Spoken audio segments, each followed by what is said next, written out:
Today I said that I would speak about the final eruption of what I last time called unbridled romanticism. The three great tendencies, according to August Wilhelm Schlegel, who I suppose wrote most authoritatively about this movement, and was indeed a part of it himself, the three great trends which most profoundly influenced the entire movement, both aesthetically and morally and politically, were, in this order, the theory of knowledge of Fichte, the French Revolution, and Goethe's famous novel Wilhelm Meister. I think this is probably a just attribution, and I should like to make it clear why this was so, and in what sense. I spoke to you last time about Fichte and about his glorification of the active, dynamic, and imaginative self. The innovation which Fichte brought into both theoretical philosophy and the theory of art and to some extent of life was, roughly speaking, this one. He accepted the view of the empiricists of the 18th century that there was some problem about what was meant by speaking about oneself. Hume had said that when he looked within himself, as people normally do when he introspected, he discovered a great many sensations, emotions, fragments of memory, fragments of hope and fear, all kinds of small psychological units, as it were, but he failed to perceive any entity which could justly be called a self.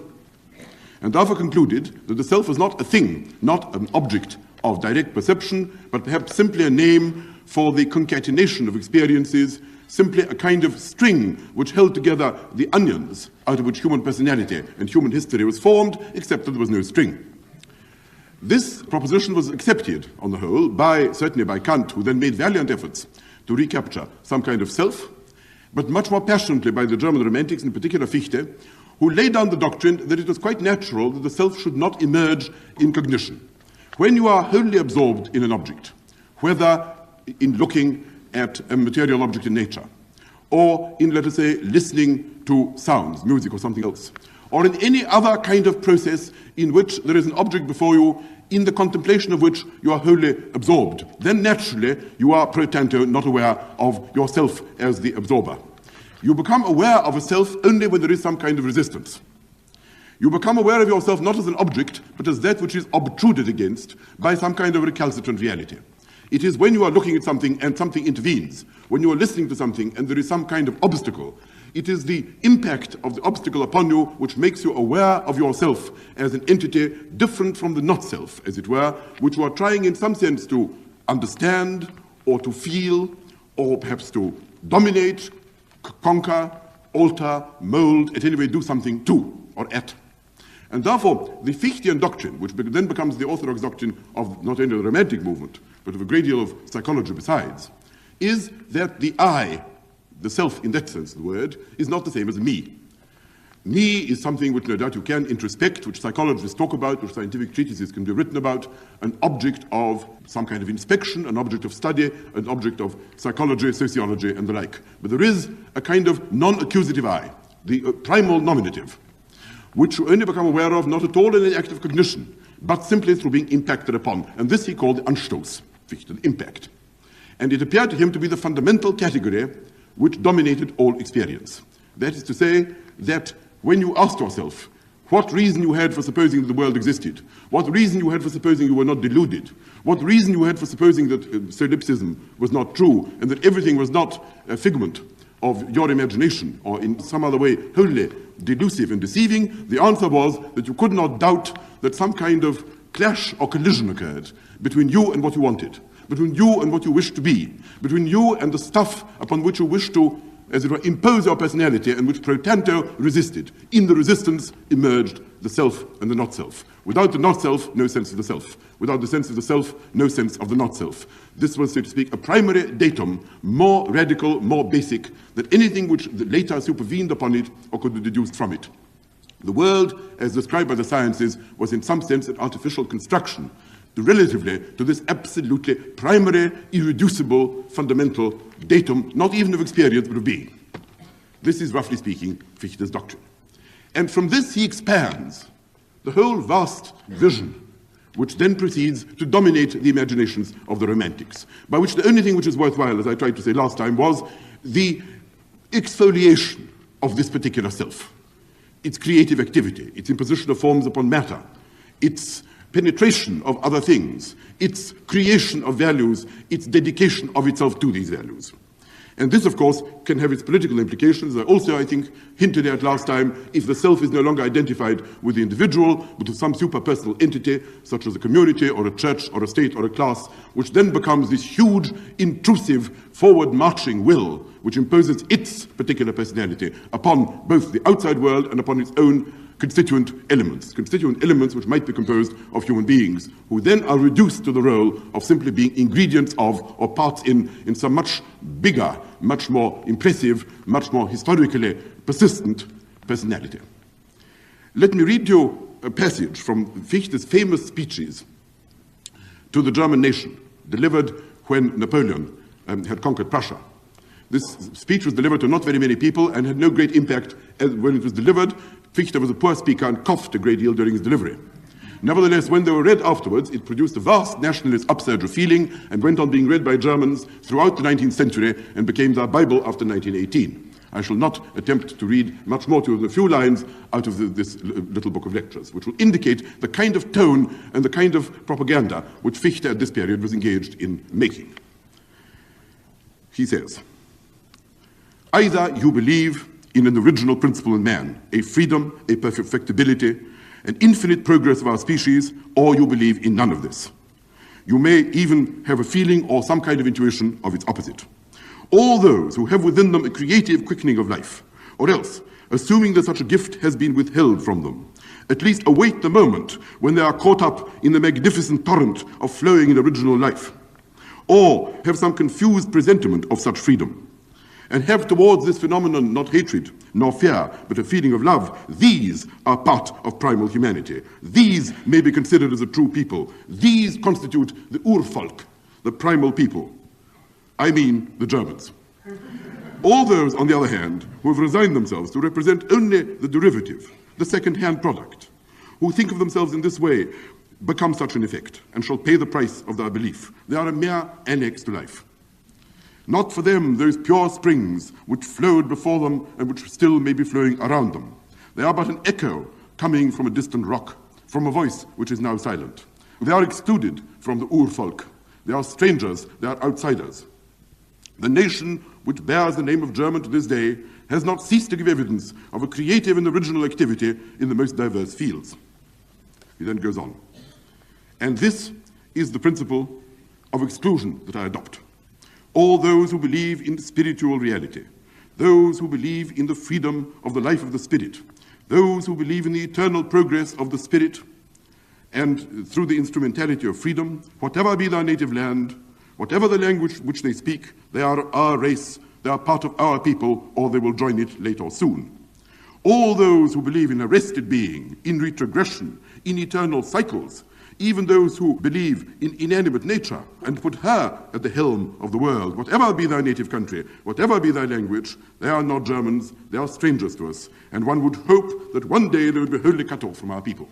Now, this is, of course, to do Fichte justice, was not a chauvinistic German sermon, because I think by Germans, Hegel meant all the Germanic peoples. Perhaps it doesn't make it very much better, but perhaps a little better. It includes the French, it includes the English, it includes all the Nordic peoples, and it includes some of the Mediterranean peoples as well. But even so, the heart of the sermon is not simply patriotism, or simply an attempt to arouse the waning German spirit, crushed under the heel of Napoleon. The main thing is this broad distinction between those who are alive and those who are dead, those who are echoes and those who are voices, those who are annexes and those who are the genuine articles, those who are genuine building.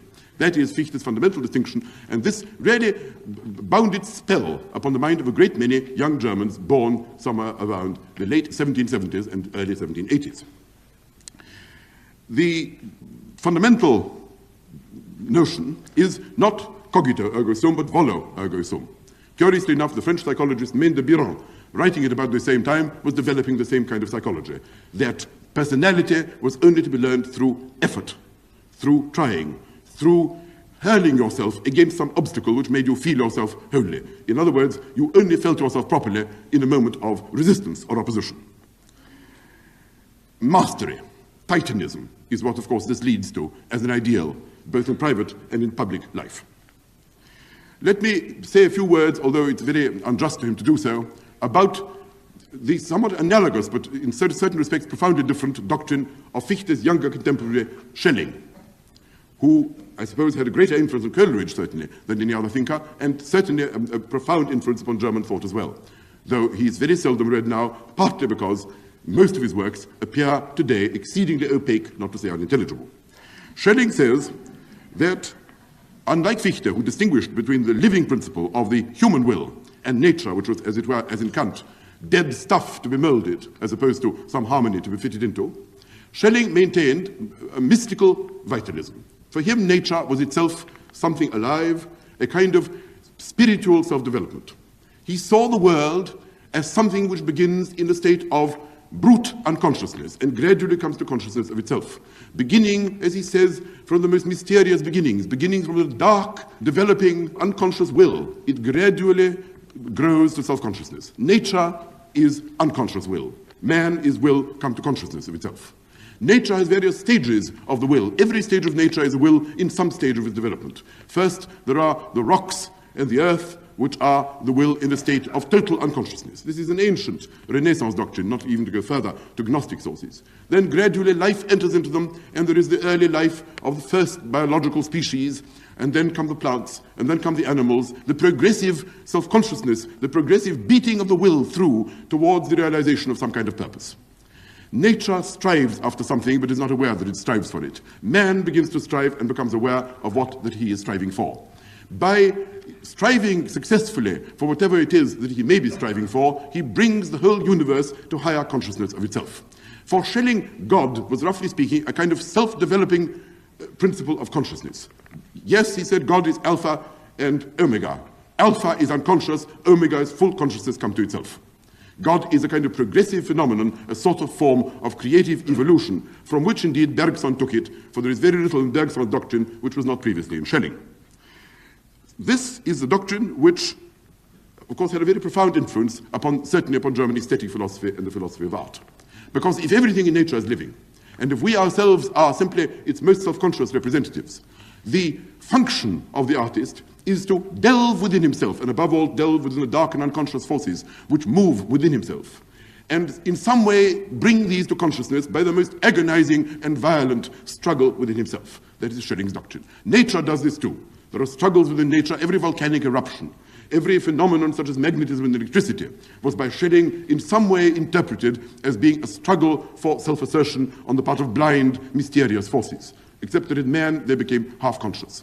The only works of art for him which have any value at all, and this is a doctrine which not only Coleridge but other art critics were subsequently influenced by, the only works of art which have any value at all are works of art which are similar to nature in some way in conveying the pulsations of a not wholly conscious life. Any work of art which is fully self-conscious is a kind of photograph for him. Any work of art which is simply a copy, which is simply a piece of knowledge, something which, like science, is simply the product of careful observation and then of noting down in scrupulous terms of what you have seen in a fully lucid, accurate, and scientific manner, that is death. Life in a work of art is the analogous, some kind of common quality which it has with what we admire in nature, namely some kind of power, force, energy, life, vitality bursting forth. And that is why the great portraits, the great statues, the great works of music are called great, because we see in them not merely the surface. We see in them not merely the technique.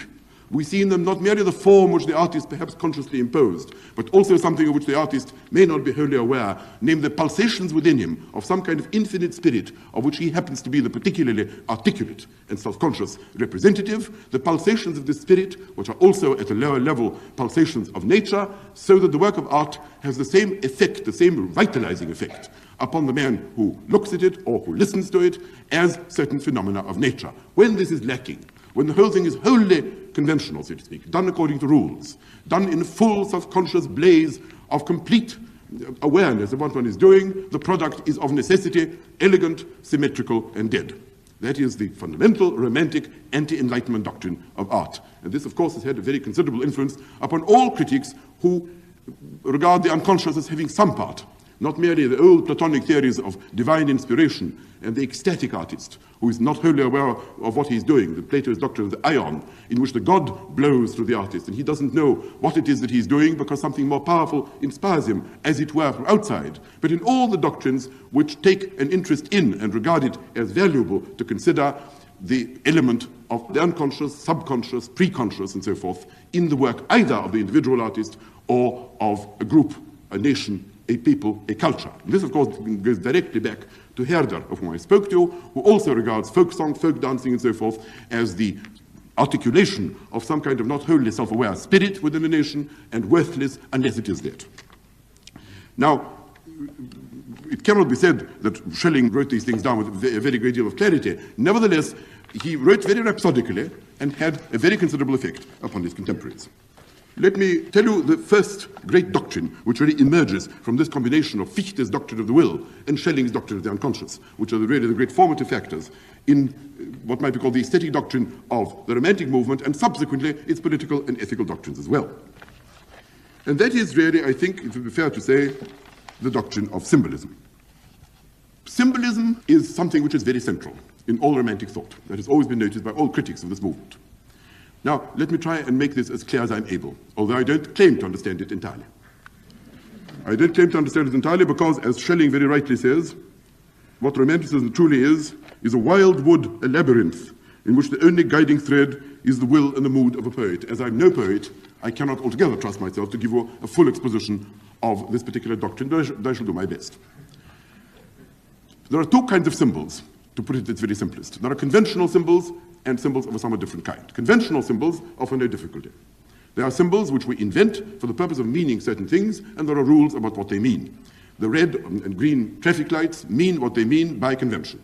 Red lights means that motor cars may not pass, and they are simply another form of saying, do not pass. Do not pass is itself a form of symbolism, linguistic symbolism, which itself stands for some kind of ban on the part of persons in authority and holds within it some kind of threat, a perfectly understood threat, that if you disobey this particular order, dire consequences may follow.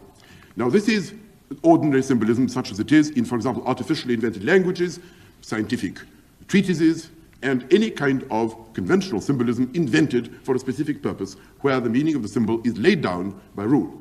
But there obviously are symbols not quite of this kind. I don't wish to enter into the theory of symbolism in general, but for my particular purpose, what these people meant by symbolism was symbolism for something which could only be expressed symbolically and could not be expressed literally. The traffic situation is such that if instead of the green and red light you were to put up signs saying stop or go, or if instead of that you even placed persons of obvious authority to cry through megaphones stop and go, this would serve its purpose in a certain sense equally well, at least so far as grammatical purposes are concerned. Now, if you ask, for example, in what sense a national flag waving in the wind which arouses emotions in people's breasts is a symbol, or in what sense the Marseillaise is a symbol, or to go a little further, in what sense, for example, say a cathedral is quite apart from the question, apart from its function as a building in which religious rites occur, or in which religious services occur, in what sense a Gothic cathedral built in a particular way is a symbol for some kind of, for the particular religion which it houses, or in what sense sacred dances are symbols, or in what sense any kind of religious ritual is a symbol, whatever it may be, or in what sense the Kaaba stone is a great symbol to the Muslims. The answer will be that what it symbolizes is literally not expressible in any other way. If you say, would you spell out for me what it is that the word England stands for in the sentence, England expects every man to do his duty, let us say, when Nelson said it. And then you begin to spell out, you say England means a certain number of persons, a certain number of featherless bipeds with reason, inhabiting a certain island at a particular moment in the early 19th century. Well, it clearly doesn't mean that. It doesn't mean any particular, it doesn't simply mean a group of persons with names and addresses known to Nelson, whom in some sort of way he could, if he wished and took enough trouble, spell out. It plainly doesn't mean that because the whole emotive force of the word England extends over something both vaguer and profounder. And if you say, what exactly is it that the word England stands for here? Would you, so to speak, unpack it? Would you unpack it? Would you give me, however tedious it may be, the literal equivalent of what this is simply shorthand for? This will not be easy to do, nor will it be very easy if you say, what is it that the Kaaba stone stands for? What is it that this particular sacred, this prayer stands for? What is it that this cathedral means to the people who come to worship in it, apart from associations of a vaguely emotional kind, apart from a penumbra? It isn't simply that it arouses emotion. Emotion might be aroused by the singing of birds. Emotion might be aroused by a sunset, but a sunset is not a symbol, and the singing of birds is not symbolic. But a cathedral is a symbol, a religious rite is a symbol, the raising of the host is a symbol to worshippers. And the question now arises, what is it symbolic of? Now, the whole of the Romantic doctrine maintained that there is an infinite striving forward on the part of reality, the universe around us. That there is something which was infinite, something which is, in some sense, inexhaustible, of which the finite attempts to be the symbol, but of course cannot be. You seek to convey something which you can only convey by such means as you have at your command. But you know that this cannot convey the whole of what you are seeking to convey, because this whole is literally infinite. That is why allegories are used. That is why symbols are used. An allegory is a representation in words or in paint of something which has its own meaning, but also stands for something other than itself. When an allegory stands for something other than itself, that which it stands for those who really believe in allegories and who say that the only mode of profound speech is allegorical, as Schelling believed, as the Romantics in general believed, what the allegory stands for is ex hypothesi, not stateable itself. And that is why the allegory has to be used. And that is why allegories and symbols are of necessity the only mode which I have of conveying that which I wish to convey. Now, what is it that I wish to convey? I wish to convey, of course, this stream of which Fichte speaks. I wish to convey something immaterial, and I have to use material means for it. I have to convey something which is inexpressible, and I have to use expression. I have to convey perhaps something unconscious, and I have to use conscious means. And I know in advance that it won't succeed and cannot succeed, and therefore all I can do is to get nearer and nearer in some asymptotic approach. I do my best, but it is an agonizing struggle in which, if I'm an artist, or indeed any kind of self-conscious thinker for the German Romantics, I'm engaged in the whole of my life. In a certain sense, this is something to do with the notion of depth. The notion of depth is something with which philosophers seldom deal. Nevertheless, it is a concept perfectly susceptible to treatment, and indeed one of the most important of the categories that we use. When we say that a work is profound or deep, quite apart from the fact that this is obviously a metaphor, I suppose, from wells, which are profound and deep. When one says that someone is a profound writer, or a profound picture, or a work of music is profound, it's not very clear what we mean, but we certainly do not wish to exchange it for some other word, such as beautiful or important, or constructed according to rules, or even immortal.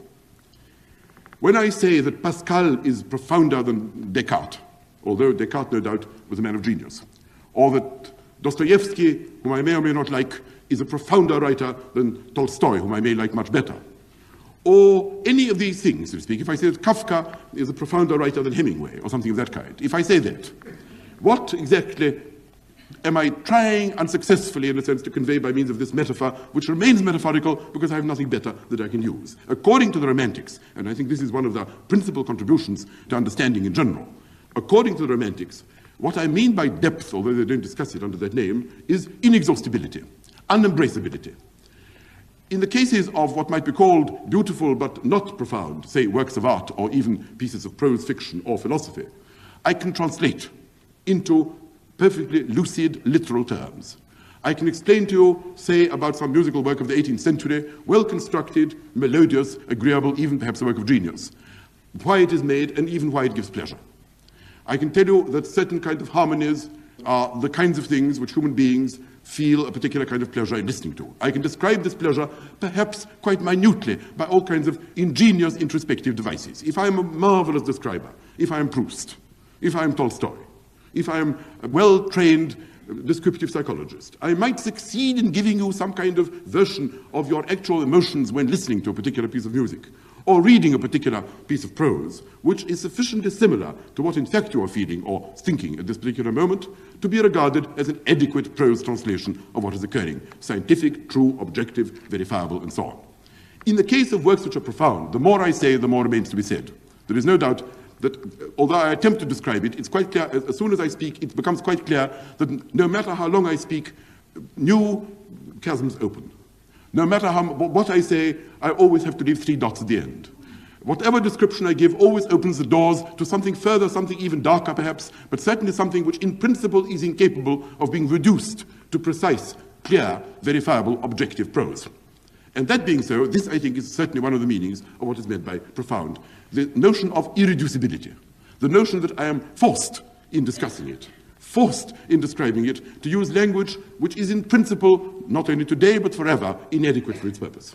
I do my best, but I know that it cannot be exhausted. And the more inexhaustible it seems to me to be, and the wider the region to which it seems to me to apply, the more chasms open, the deeper the chasms and the larger the number of them, put it very crudely.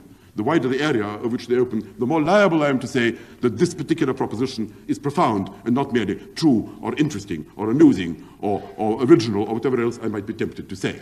When, for example, someone like Pascal says in the famous remark that the heart has its reason as well as the head, when Goethe says, no matter how hard we try, there will always be an irreducible element of anthropomorphism in everything we do and think. These remarks have struck people as profound for this reason, because wherever they apply them, they open new vistas. And these vistas are not reducible, not embraceable, not describable, not collectible, not, as it were, you have no formula which will, by deduction, lead you to all of them. This, I think, is really the fundamental notion of depth in the Romantics, and this is what all this, not all, but most of this talk about the finite standing for the infinite, the material standing for the immaterial, the dead standing for the living, space standing for time, word standing for something which is in itself wordless, this is what, to a large degree, it relates to. This is certainly, can the sacred be seized? Asked Friedrich Schlegel. And he replied, no, it can never be seized, because the mere imposition of form deforms it. And this is fundamentally what I think runs through the entire theory of life and of art.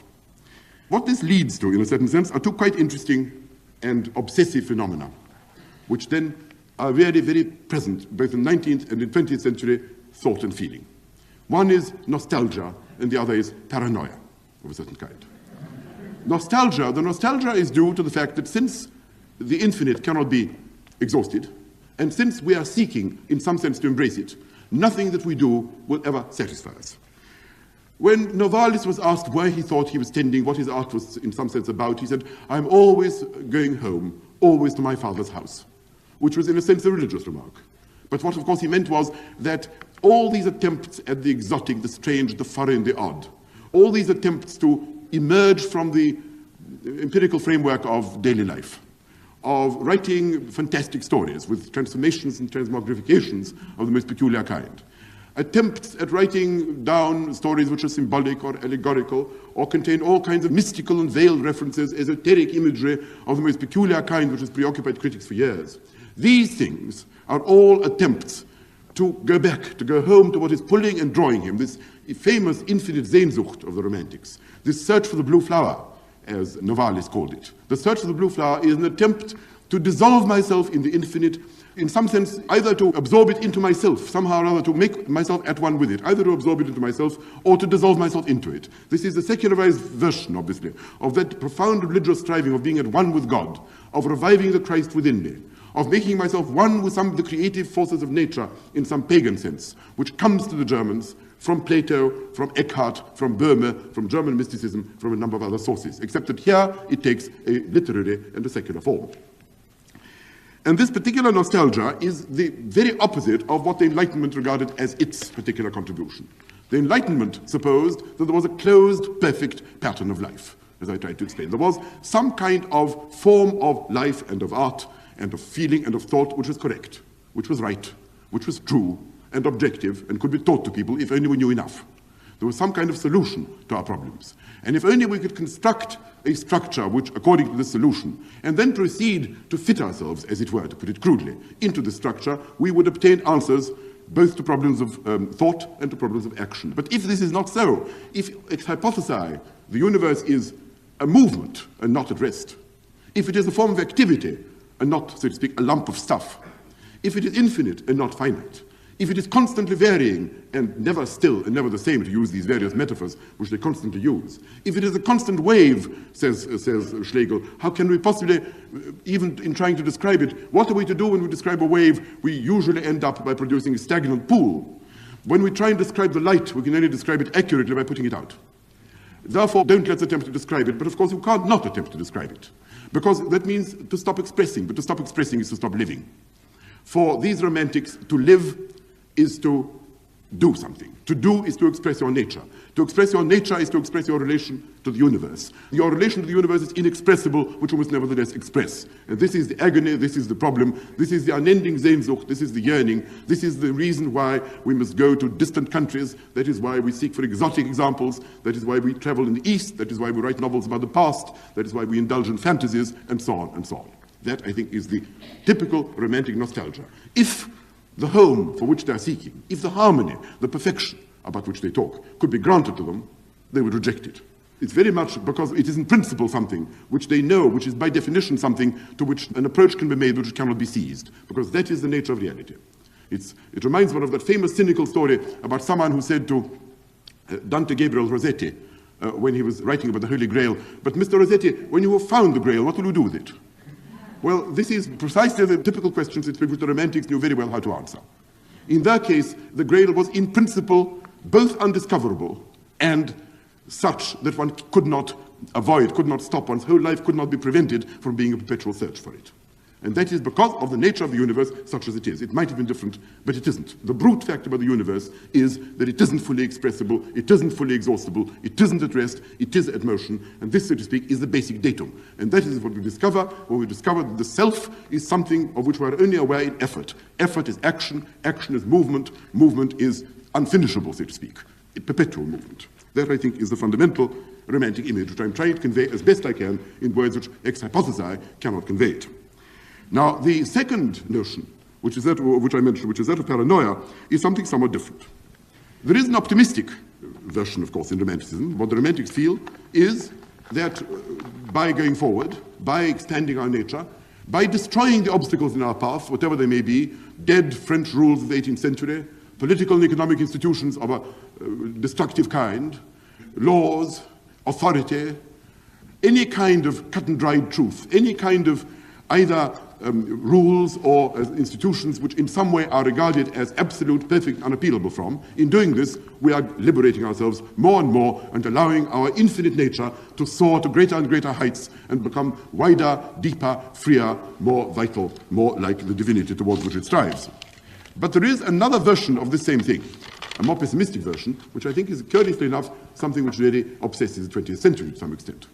There is the notion that although we, individuals, seek to liberate ourselves, yet the universe is not to be tamed in this easy fashion. There is something behind, there is something in the dark depths of the unconscious, or there is something in the dark depths of history, or there is something at any rate not seized by us which in some way frustrates our dearest wishes. Sometimes it's conceived as a kind of indifferent or even hostile nature.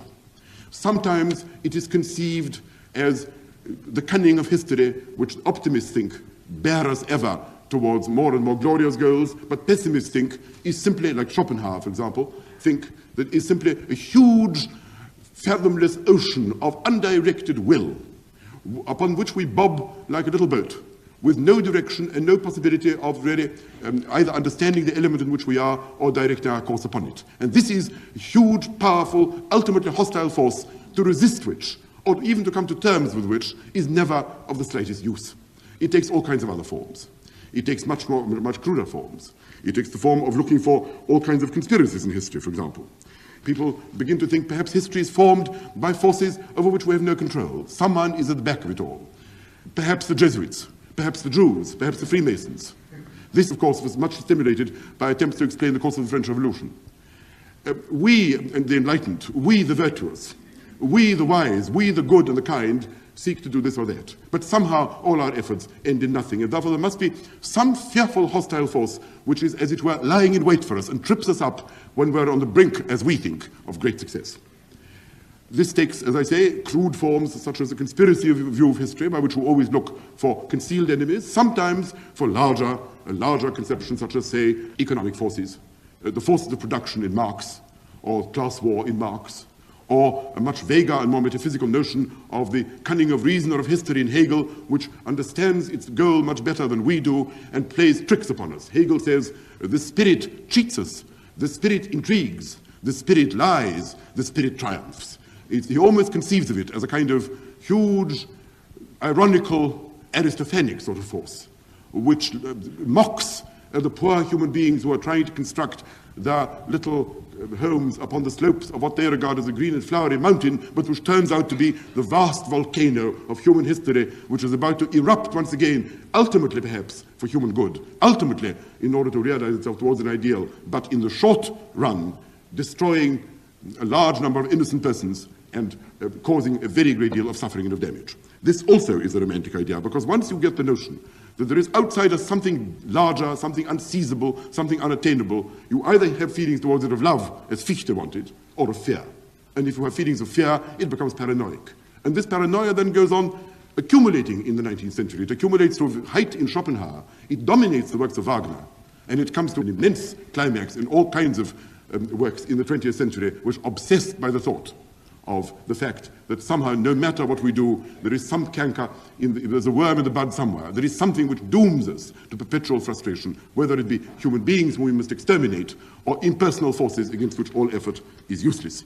Certainly, works by writers like Kafka, for example, are filled with this peculiar sense of undirected angst, of terror, of basic apprehension, which isn't fixated upon any identifiable object. And this is very true about the early romantic works as well. If you read Tieck's stories, Der Blonde Eckbert, for example, terror pervades it. No doubt it's meant to be an allegory. But what always happens is that the hero begins by living happily, and then something terrible happens. A golden bird appears before him, sings a song about Waldeinsamkeit, which is already a romantic concept about solitude in the woods of a half delightful and half terrifying sort.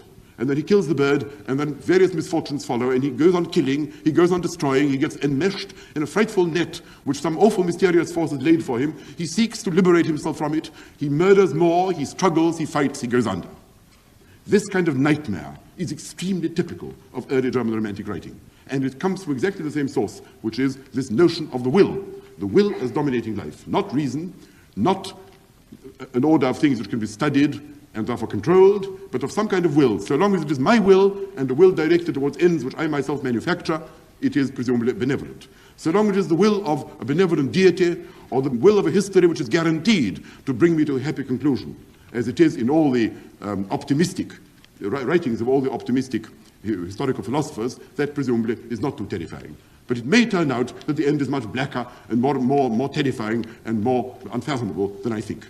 And so the Romantics tend, on the whole, to oscillate between extremes of mystical optimism and appalling pessimism. And this gives our writings a peculiar kind of uneven quality.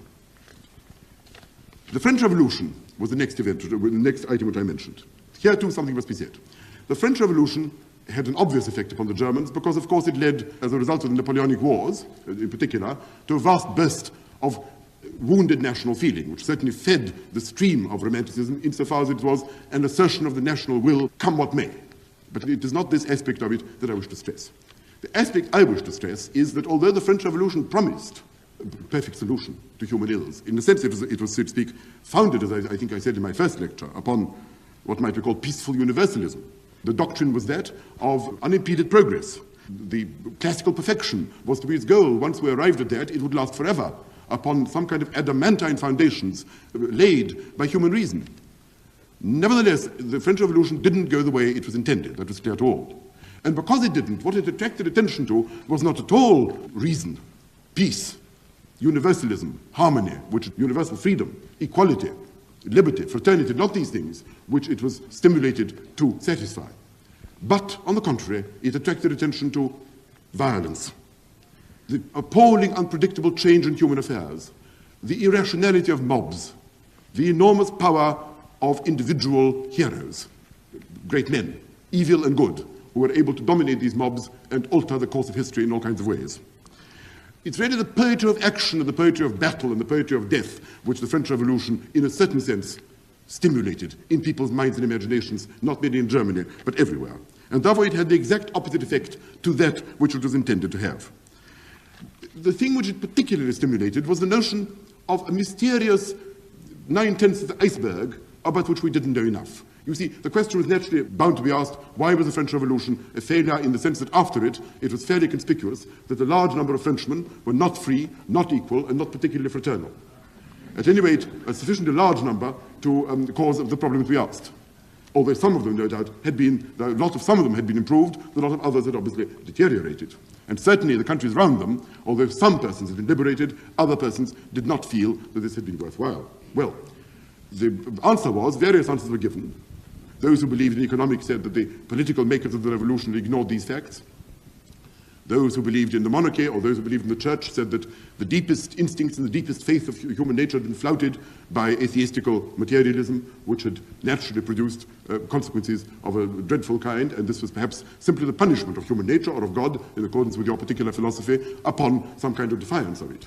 But what it led everybody to suspect was that not perhaps enough was known. The doctrines of the French philosophers, which were supposedly a blueprint for the alteration of society in any desired direction, had in fact proved inadequate. And that therefore, although the upper portion, as it were, of social and human life, that which was visible to economists, psychologists, moralists, writers, students, every kind of scholar and observer of the facts, those portions were merely the tip of some huge iceberg of which vast section was sunk beneath the ocean floor. And this bit was invisible. And this was the bit which, so to speak, had been taken for granted a little too blandly, and had therefore avenged itself by producing all kinds of exceedingly unexpected consequences. And the notion of unintended consequences, the notion of the fact that although you propose, it disposes. Although you alter, nevertheless it suddenly, so to speak, straightens itself and strikes you in the face. That you try and alter these things too much, nature, men, whatever it is, and then something called human nature, or the nature of society, or the dark forces, or the unconscious, or the forces of production, or the idea with a capital I, it doesn't matter what the name of this vast entity is, it then proceeds to strike you and strike you down. That ate itself into the imagination of a great many persons in Europe who would certainly not have described themselves as romantics, and fed the streams of all kinds of theodicies. The Marxist theodicy, the Hegelian theodicy, and a great many theodicies, Spengler's theodicy, Professor Toynbee's theodicy, and a great many other theological writings of our time. That, I think, is where it begins. And this fed the stream of paranoia also, in the sense that it again conjured up the notion of something stronger than us, some huge impersonal force, which could neither be investigated nor, as it were, deflected. And this, of course, did make the whole universe far more terrifying than it had been in the 18th century. As for the third of these factors, which I promised to mention, Wilhelm Meister, by Goethe, that was simply a novel which the Romantics admired, not so much for its power of storytelling, but for two reasons. First of all, because it was an account of a self-formation by a man of genius. How a man can take himself in hand, and by the free exercise of his noble and unrestrained will, makes himself into something. This is presumably Goethe's creative autobiography as an artist. But more than that, they also liked the fact that there were very sharp transitions in this novel.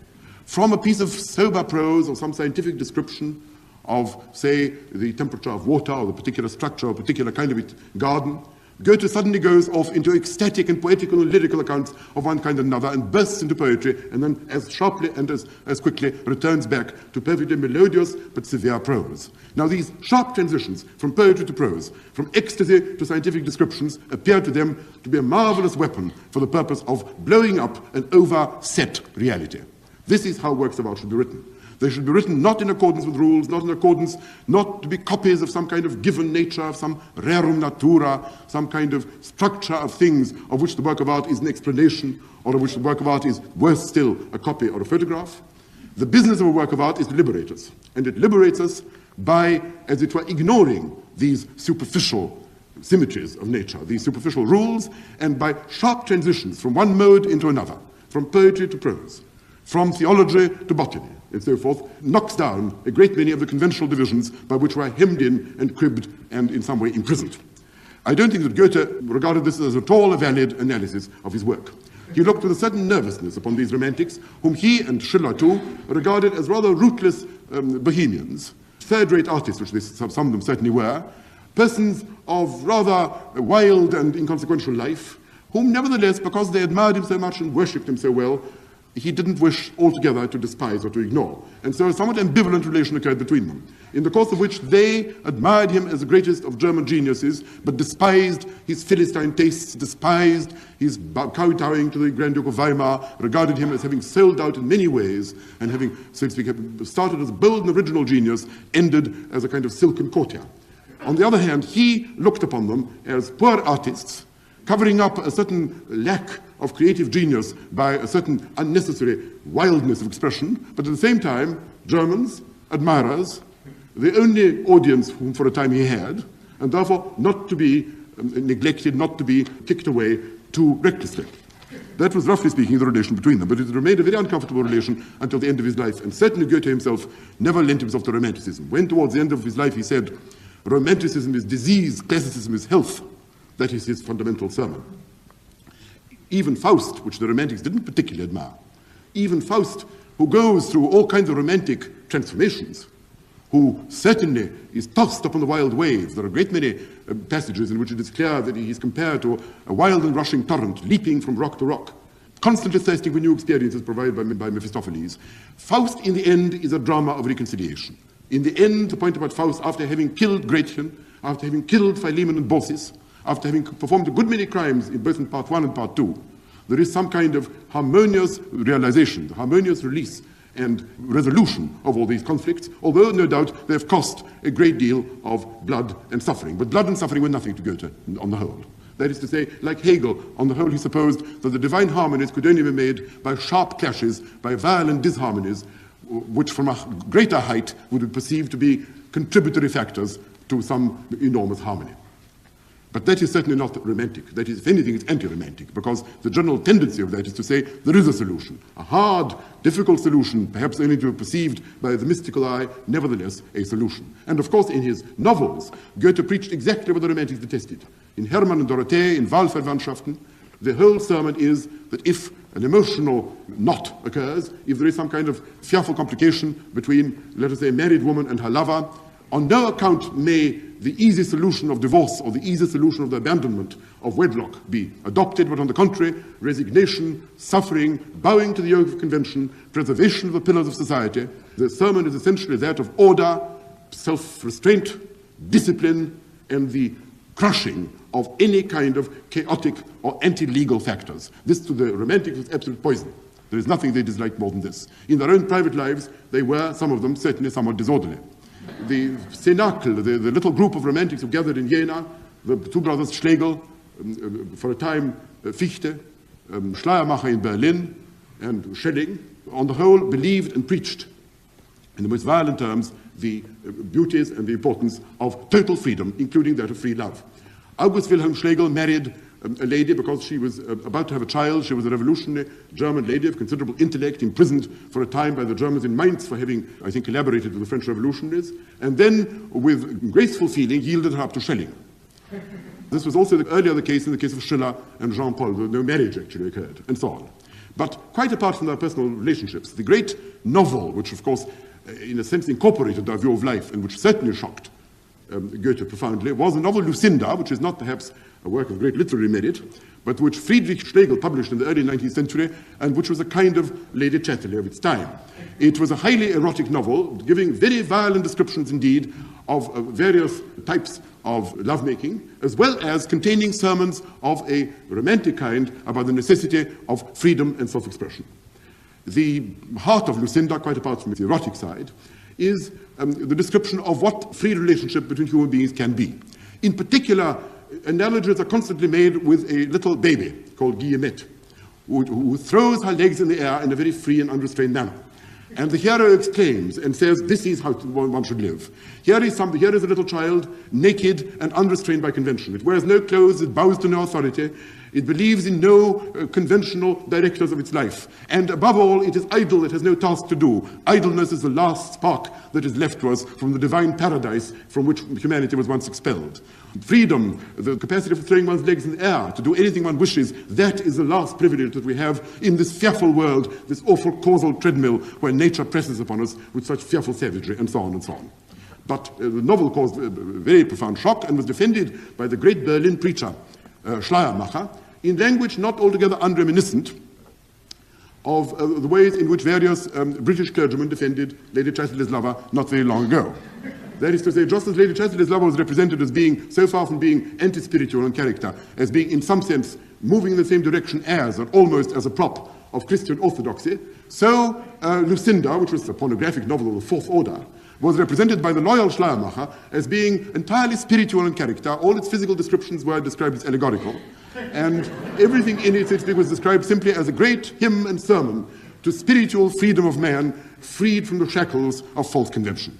Well, I think later in life, Schleiermacher tended on the whole to retreat from this position, and on the whole probably does greater credit to his kindness and his loyalty and his generosity of heart than to his critical acumen. Be that as it may, the purpose of Lucinda was, of course, to break down conventions. Wherever you could break down conventions, you must do so. Perhaps the most interesting and acute case of the breaking down of conventions is to be found in the stories of the plays of Tieck, for example, and the stories of the famous storyteller E.T.A. Hoffmann. You see, the general proposition is, of the 18th and indeed of all previous centuries, as I tirelessly repeat, is that there is a nature of things, there is a rerum natura, there is a structure of things. For the Romantics, this was profoundly false. There was no structure of things because that would hem us in, that would suffocate us. There must be a field for action. The potential is more real than the actual. What is made is dead. Once you have constructed a work of art, abandon it. Because once it is constructed, it's there, it's done for, it's yesterday's calendar. Last year's calendar, I mean. What is made, what has been constructed, what has been, so to speak, already understood must be abandoned. Glimpses, fragments, intimations, mystical illumination, that is the only way to seize reality. Because any attempt to circumscribe it, any attempt to give a coherent account, any attempt to be harmonious, to have a beginning and a middle and an end, is essentially a perversion and caricature of what is in its essence chaotic and shapeless. And a beating stream, a tremendous great stream of self-realizing will, the idea of imprisoning which is absurd and blasphemous. That, I think, is the real fervid center of Romantic faith. Hence, you get in Hoffmann stories about which there is a perfectly decent city councillor, a book collector, I think, who sits in a dressing gown in his room and is normally surrounded by old manuscripts. And outside his door, there is a brass knocker. And the brass knocker, however, at times turns into a hideous apple vendor.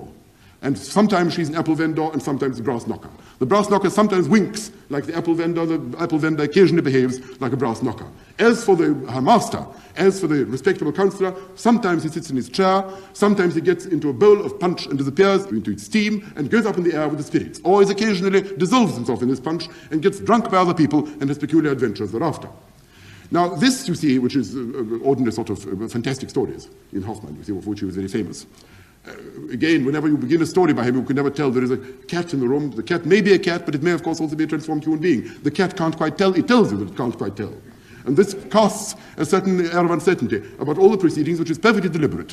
When Hoffmann was walking across the bridge in Berlin, he often felt as if he was encapsulated in a glass bottle. He wasn't sure whether the people he saw around him were human beings or dolls. This, I think, was a genuine piece of psychological delusion. He was, in some respects, psychologically not wholly normal. But at the same time, in his fiction, the primary motif always is the transformability of everything into everything. Tieck writes a play in which there is, I think, Puss in Boots, in which the king says to the prince who comes to see him, "You who come from so far away, how is it you speak our language so well?" To which the prince says, "Hush." And the king says, "Why do you say hush?" And the prince says, if we don't cease talking about the subject, the play cannot continue." And then some member of the audience may get up and say, "But this is a flouting of all possible rules of realism. It's intolerable that characters should discuss the play between them."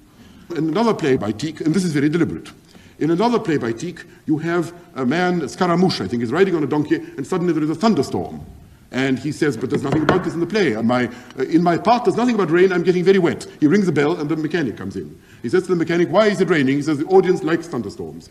To which Scaramouche says, in dignified historical plays, it can't rain. And the mechanic says, "Yes, it can," produces examples, and says, anyhow, he's been paid to do it. And then someone gets up in the audience and says, "You must cease this intolerable bickering. The play must have some degree of illusion. It's quite impossible for a play to go on and for characters in it to discuss its technique," and so on. Then there is, in the very same play, there is a play within a play, and within that play, another play. The audiences of all three plays talk to each other.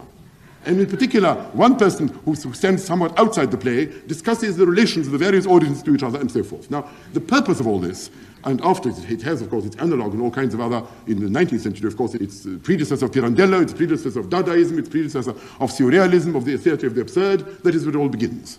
And the point of it is, of course, is to try and confuse reality with appearance as far as possible, to in some way break down the barrier between illusion and reality, to break down the barrier between dreams and reality, between night and day, between the conscious and the unconscious, in order to produce this sense of the absolutely unbarred universe, of the wall-less universe, and of perpetual change, perpetual transformation, out of which someone with a powerful will can mold, if only temporarily, anything he pleases. That, I think, is the central doctrine of the Romantic movement, and naturally it has its political analog as well. When Romantic political authors begin to say, the state is not a machine, the state is not a gadget. If the state were a machine, people would have thought of something else, but they haven't. The state is either a natural growth or it is an emanation of some mysterious primal force which we cannot understand and which has some kind of theological authority. When Adam Müller says that Christ died not only for individuals, but for states, which is a very extreme statement of theological politics. When that is said, and then explains that the state is a mystical institution, which is profoundly rooted in the deepest possible and the least fathomable and the least intelligible aspects of human existence, which are essentially in perpetual movement, in perpetual crisscrossing movement, the attempt to reduce which to constitutions, to laws, is doomed to failure, because nothing written lives. No constitution, if it is written, can possibly survive, because writing is dead, and the constitution must be a living flame within the hearts of human beings who live together as one passionate, mystical family. When that kind of talk begins, you see that this particular doctrine begins to penetrate into regions for which it was perhaps not originally intended. And there, naturally, it begins to have very serious and very considerably serious consequences.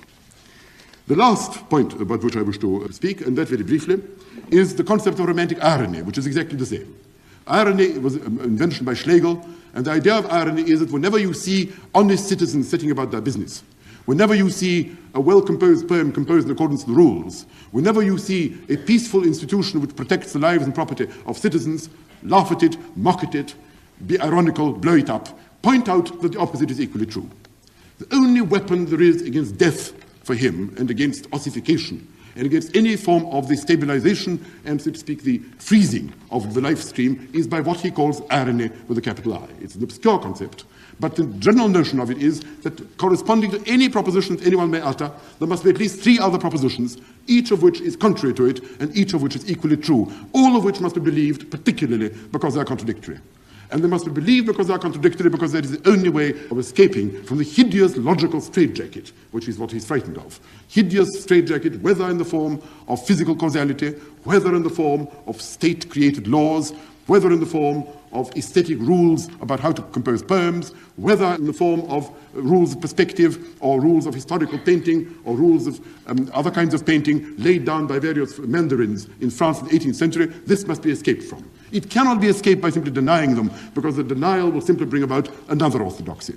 It will simply bring about another set of rules contradictory of the original rules. Rules must be blown up as such. And so these two elements, the free, untrammeled will, and the denial of the fact that there is a nature of things, the attempt to blow up and explode, so to speak, the very notion of a stable structure of anything, these are the deepest and, in a sense, the most insane elements in this extremely valuable and important movement. In my final lecture, I shall talk about the relation of music to this, because music, of course, is the favorite art of all these people, for reasons which can be made plain, and then go on from there to discuss its effect in countries outside Germany, in France and in England, and finally, upon such influence as it seems to me, and it seems to me very profound and an important one, which it has in the present day.